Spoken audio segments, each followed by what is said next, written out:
Essa questão é interessante porque ela analisa a Constituição de 1824, a primeira Constituição que o Brasil teve. Essa é uma dificuldade que muitos alunos têm. Muitos alunos têm dificuldade porque não entendem o básico. O que é uma Constituição? Basicamente, gente, a Constituição é um conjunto de leis de um determinado país. Quando o Brasil era colônia, o Brasil não tinha Constituição, porque o Brasil seguia as leis que vinham de Portugal. Assim que o Brasil fica independente, uma Constituição é criada, uma Constituição estabelecida. Foi a Constituição de 1824, que foi outorgada, foi imposta por Dom Pedro I.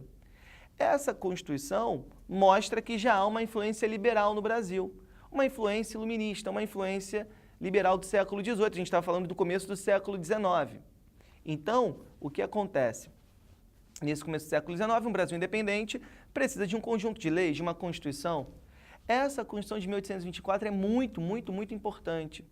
Tá? Inclusive, ela cai muito nos vestibulares e no Enem. Há sempre referências a essa Constituição porque foi a Constituição de maior duração até hoje da história do Brasil. Ela vai de 1824 a 1891. Toda a época imperial é regida por essa Constituição. É a Constituição que estabelecia a monarquia, para você lembrar, a união entre Estado e Igreja, o padroado, essa monarquia é liberal, há eleições, não para rei, claro que não, há eleições para senadores, eleições para deputados, eleições para o poder legislativo, para os que fazem as leis. E a questão vai exatamente nesse ponto. Quem pode votar, quem é considerado cidadão nessa Constituição de 1824?